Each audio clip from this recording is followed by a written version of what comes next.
साथियों नमस्कार, मैं एस एन देवड़वाल श्री बालाजी श्याम शरणम क्लासेस की तरफ से आपका हार्दिक स्वागत करता हूं। आज हम आर्य सभ्यता का अध्ययन करेंगे। हम सिंधु घाटी सभ्यता के 3 स्थल पढ़ चुके हैं, उसमें हड़प्पा, मोहनजोदड़ो और कालीबंगा का अध्ययन कर चुके हैं। चैनल पर वीडियो अपलोड कर दिए गए हैं, उनको जाकर आप देख सकते हो। मेरे चैनल को लाइक, शेयर और सब्सक्राइब कर सकते हो, मैं आपका आभारी रहूँगा। आज हम आर्य सभ्यता का अध्ययन करेंगे और आप मेरा साथ देंगे, मुझे विश्वास है। आइए आर्य सभ्यता के बारे में जानेंगे। सबसे पहले हम देखते हैं कि एक नदी है और नदी निकलती है कहाँ से? गोगुंदा की पहाड़ियों से निकलती है। गोगुंदा की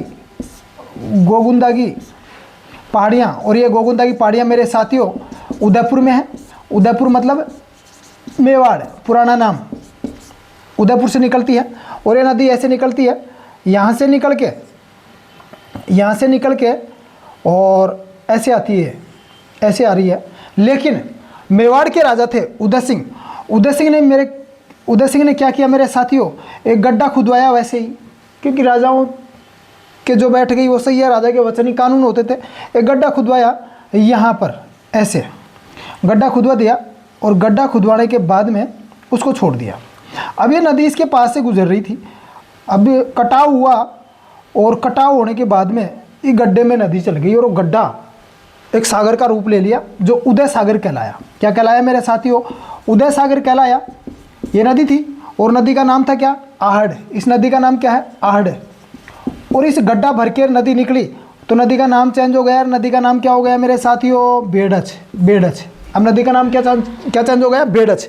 लेकिन पिछोला और फतेह सागर 2 जिले हैं उदयपुर में ही, उनका ओवरफ्लो पानी भी इसी में आता है। किसमें? आहड़ नदी में ही आता है। लेकिन उदय सागर के बाद में आहड़ नदी का नाम परिवर्तित होके और बेड़च हो जाता है और ये बनास की सहायक है। इस आहड़ नदी के तट के ऊपर एक सभ्यता विकसित हुई, इसी कारण इसका नाम पड़ा क्या? आहड़ सभ्यता। इसी कारण इसका साथियों नाम पड़ा क्या? आहड़ सभ्यता। तो आहड़ सभ्यता के बारे में आइए। ऐसे ए फॉर आहड़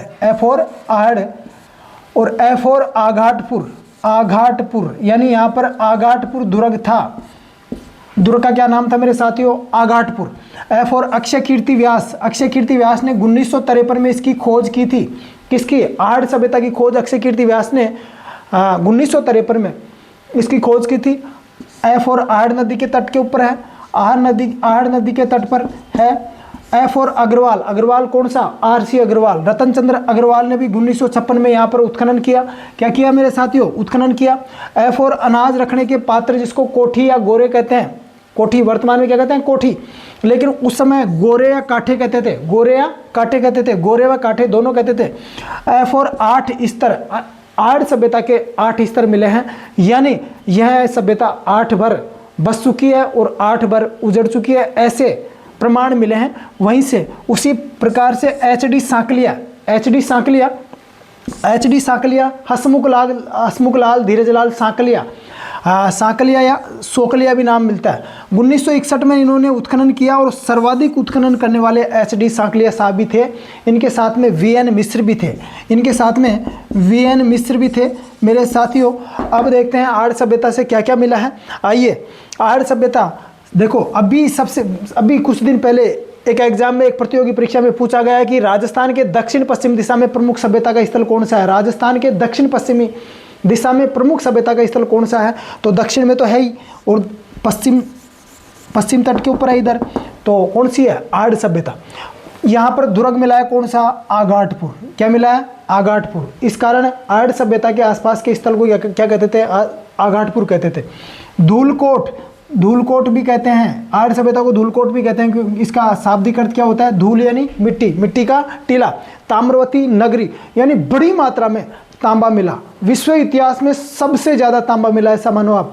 इस कारण इसको तांबे की नगरी कह दिए, ताम्रवती नगरी कह दिए, तांबावती कह दिए।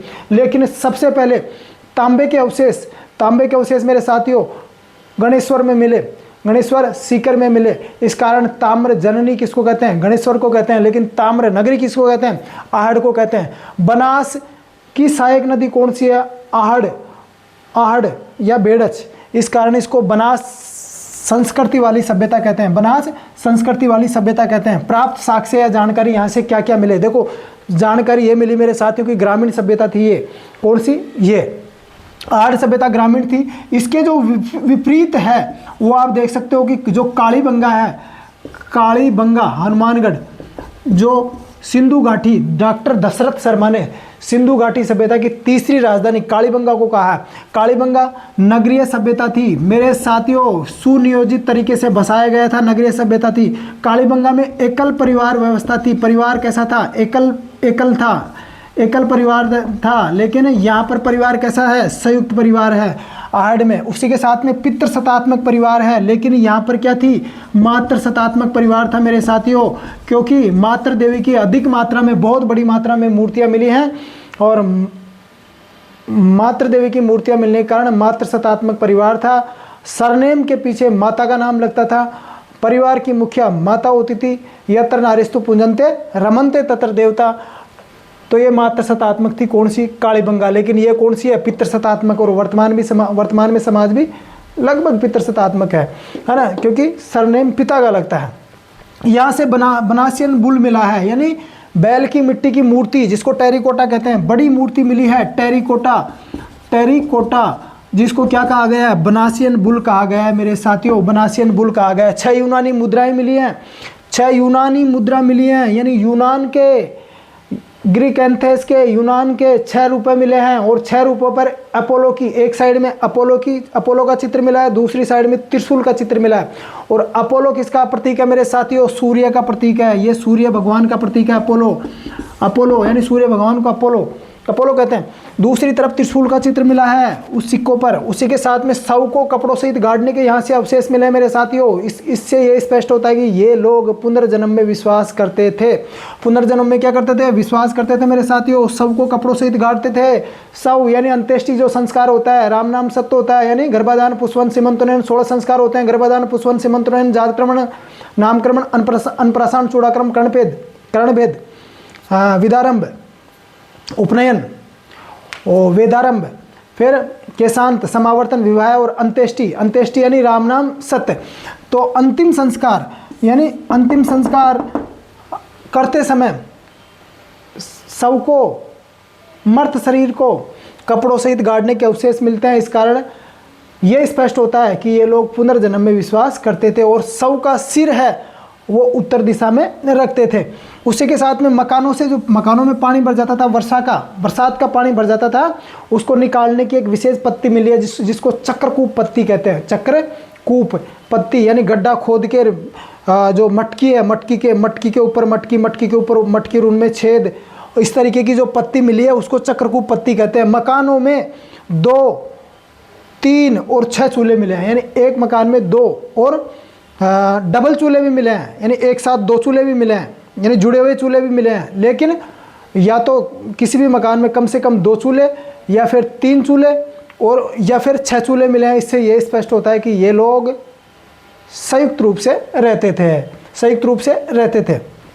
तांबे गलाने की भट्टी मिली है, तांबे गलाने की भट्टियाँ मिली हैं, जिसमें तांबे की चूड़ियाँ, चाकू और कुल्हाड़ी मिली है मेरे साथियों। आहड़वासी काले पत्थरों से मकान की नींव भरते थे, ये क्वेश्चन आया हुआ है। यानी मकान की नींव भरते थे ना, नींव भरो, मजबूत भरो, फिर कितनी बिल्डिंग ऊपर खड़ी कर दो, कहीं समस्या नहीं आती। लेकिन यहाँ के जो लोग हैं आहड़वासी, आहड़ सभ्यता के लोग अपने मकानों की नींव काले पत्थर से भरते थे मेरे साथियों। जो मर्त भांड है, जो मिट्टी के बर्तन हैं वो लाल काले मर्तभांड संस्कृति कहते हैं, क्योंकि मिट्टी के जो बर्तन हैं ना, या तो लाल मिले हैं या काले मिले हैं, ज़्यादातर या तो लाल मिले हैं या काले मिले हैं। इस कारण लाल काले मर्तभांड वाली संस्कृति कौन सी है, आहड़ सभ्यता है मेरे साथियों। बिना हत्थे का जलपात्र मिला है, यानी ये जलपात्र यूनानी था। बिना हत्थे का जलपात्र मिला है। आटा पीसने की आटा पीसने की क्या मिली है, चक्की मिली है मेरे साथियों। लोहे के उपकरण भी मिले हैं, कितने, 7-9 गुण्यासी उपकरण है, कितने गुण्यासी उपकरण लोहे के मिले हैं। ये ताम्र युगीन सभ्यता थी, लेकिन लोहे का भी प्रवेश हो चुका था मेरे साथियों, क्योंकि लोहे के उपकरण कितने मिले हैं, 7-9। लेकिन ये देखिए आप, तांबे की 60 खाने मिली हैं, बड़ी मात्रा में तांबे के औजार मिले हैं। तो इससे ये स्पष्ट होता है कि ये ताम्रयुगीन सभ्यता थी, लेकिन लोहे के भी क्या मिले हैं, लोहे के भी उपकरण मिले हैं। इससे ये स्पष्ट होता है कि ये वो लोहे का प्रवेश हो चुका था। तांबे की कितनी, तांबे की 40 खाने, तांबा औजार संयंत्र है, यानी तांबे से औजार बनाने की फैक्ट्री मिली है। क्या मिली है? फैक्ट्री मिली है। और तांबे की 40 खाने मिली हैं। मेरे साथियों, नारी की खंडित मूर्ति मिली है और नीचे लहंगा पहने हुए अवशेष मिले हैं, जो कमर से नीचे लहंगा पहनती थी। उसी के साथ में गेहूं, चावलों और ज्वार के साक्ष्य कहाँ से मिले हैं? आहड़ से मिले हैं। अब मेरे साथियों इधर आइए, आप देखो इसके खुदाई के 3 स्तर। पहले स्तर पे स्फटिक पत्थर मिले, दूसरे स्तर में, दूसरी बार में तांबा, कांसा और लोहे के उपकरण मिले, और तीसरे स्तर में मिट्टी के बर्तन मिले, यानी मर्तभांड, मिट्टी के बर्तन मिले।